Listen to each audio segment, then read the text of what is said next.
ഇപ്പോൾ അന്തരിച്ച സഖാവ് പുഷ്പന്റെ മൃതദേഹം കോഴിക്കോട് ആശുപത്രിയിൽ നിന്നും കൊണ്ടുപോകുന്ന ദൃശ്യങ്ങളാണ് ഇപ്പോൾ കാണുന്നത്.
ഇങ്ങനെ എന്താ ചെയ്യേണ്ടത് പറഞ്ഞു. അത് പ്രസ് ചെയ്താല്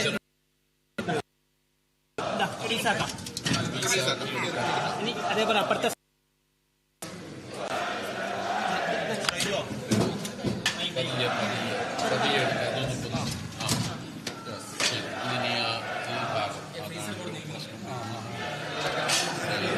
കവർ ചെയ്ത് വരും ഏട്ടാ.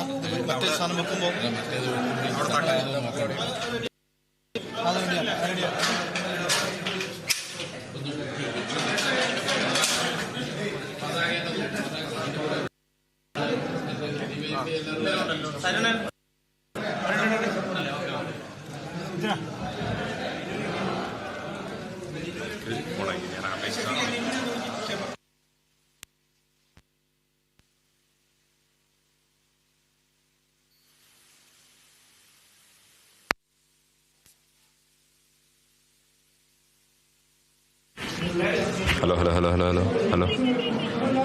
ഓഡിയോ ഒക്കെ അല്ലേ?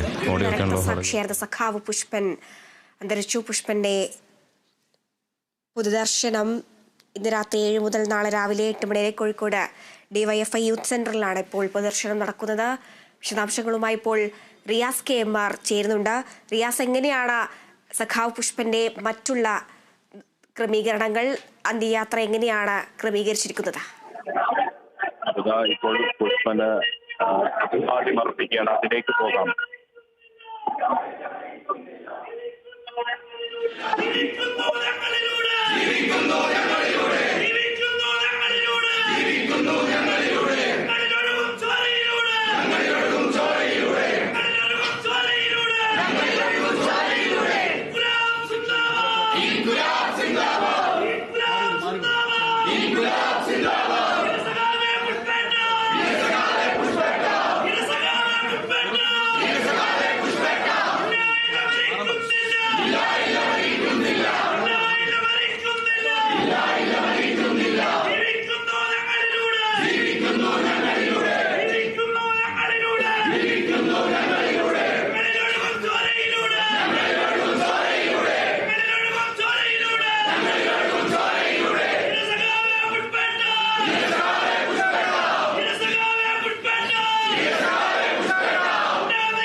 ഇപ്പോഴിതാ സഖാവ് പുഷ്പന്റെ പൊതുദർശനം ഇപ്പോൾ DYFI യൂത്ത് സെന്റർ, DYFIയുടെ കോഴിക്കോട് കമ്മിറ്റി ഓഫീസായ യൂത്ത് സെന്ററിൽ തുടങ്ങിയിരിക്കുകയാണ്. നിരവധിയായ നേതാക്കൾ, ഒരുപക്ഷെ ഘട്ടത്തിൽ പുഷ്പനൊപ്പം ഉണ്ടായിരുന്ന സഖാക്കളായിരുന്ന MB ജയരാജനും ഒപ്പം തന്നെ M സുരേന്ദ്രനും അടക്കമുള്ളവർ അന്ത്യാഭിവാദ്യം അർപ്പിച്ചു.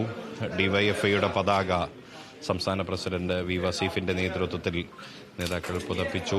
ഇപ്പോൾ പ്രിയപ്പെട്ട സഖാവിന് ഒരു നോക്ക് കാണാനായി പാർട്ടി പ്രവർത്തകർ ഇങ്ങോട്ടേക്ക് ഒഴുകിയെത്തുന്ന ഒരു കാഴ്ചയാണ്.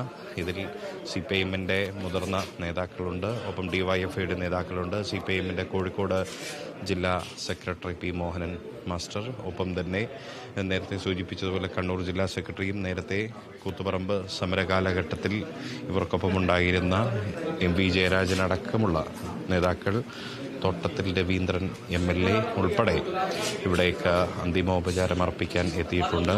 പ്രവർത്തകർ ഓരോരുത്തരായി അവരുടെ പ്രസ്ഥാനത്തിൻ്റെ പ്രിയപ്പെട്ട സഖാവിനെ ഒരു നോക്ക് കാണാനായി, ഇതാ ഏറ്റവും അവസാനം കാണാനായി എത്തിയിരിക്കുന്നു. പലരും വലിയ വികാര നിർഭരരായാണ് കാണുന്നത്.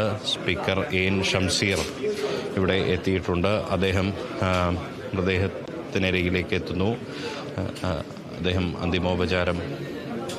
അന്ത്യാഭിവാദ്യം അർപ്പിക്കുകയാണ്. സ്പീക്കർ AN ഷംസീർ അടക്കമുള്ള മുതിർന്ന ആളുകൾ, മുതിർന്ന നേതാക്കൾ ഒക്കെയും ഇവിടേക്കുണ്ട്. ഒപ്പം സാധാരണക്കാരായ പാർട്ടി പ്രവർത്തകരും ഇവിടെ ഈ യൂത്ത് സെന്റർ നാളെ രാവിലെ 8 മണിവരെയാണ് യൂത്ത് സെന്ററിൽ പൊതുദർശനം നടക്കുക.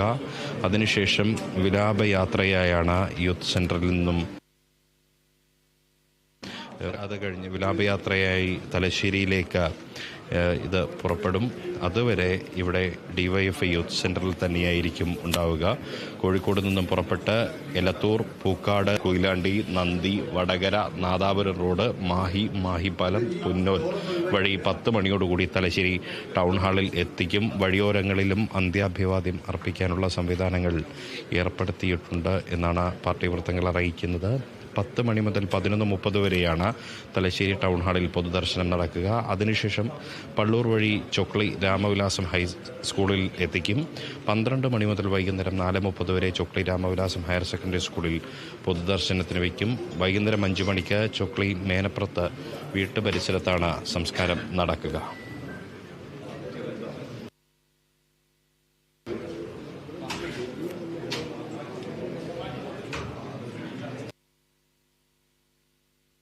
കൂത്തുപറമ്പ് വെടിവെപ്പ് എന്നുള്ളൊരു ചരിത്രം, ആ ചരിത്രത്തിനൊരു അവസാനമാണ് പുഷ്പന്റെ ഈ വിടവാങ്ങലിലൂടെ ഉണ്ടായിരിക്കുന്നത്.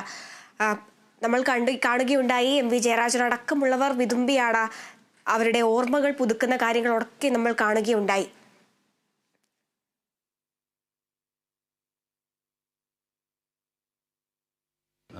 ഈ കാര്യങ്ങൾ വിയോഗ വാർത്ത വിവരിക്കുമ്പോൾ വിതുമ്പിപ്പോകുന്ന ഒരു കാഴ്ച നമ്മൾ കണ്ടതാണ്. കാരണം അത്രയധികം ആത്മബന്ധം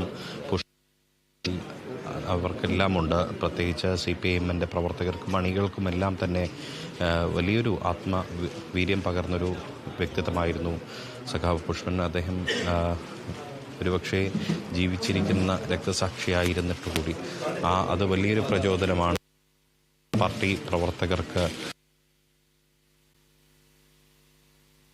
സാക്ഷിത്വം ഉണ്ടെങ്കിലും ഇതിനപ്പുറത്ത് അതിനെ അതിജീവിച്ച പുഷ്പന്റെ ആ ഒരു അതിജീവനം, 30 വർഷത്തെ ആ ഒരു അതിജീവന കാലം, അത് പാർട്ടി പ്രവർത്തകർക്ക് നൽകിയ പ്രചോദനം എന്ന് പറയുന്നത് ഏറെ വലുതാണ്. ആത്മവിശ്വാസം എന്ന് പറയുന്നത് ഏറെ വലുതാണ്.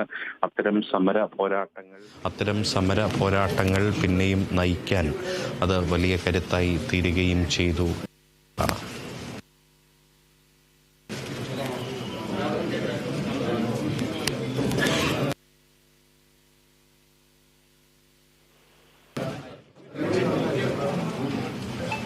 സാക്ഷിയായിരുന്ന സഖാവ് പുഷ്പൻ അന്തരിച്ചു. പുഷ്പന്റെ പൊതുദർശനമാണ് ഇപ്പോൾ നടക്കുന്നത്.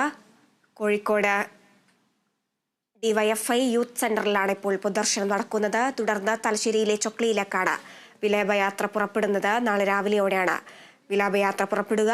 കൂത്തുപറമ്പ്, തലശ്ശേരി മണ്ഡലങ്ങളിൽ നാളെ ഹർത്താൽ ആചരിക്കും. വൈകിട്ട് 5 മണിക്കാണ് ചൊക്ലി മേനപ്പുറം വീട്ടുപരിസരത്ത് സംസ്കാരം നടക്കും.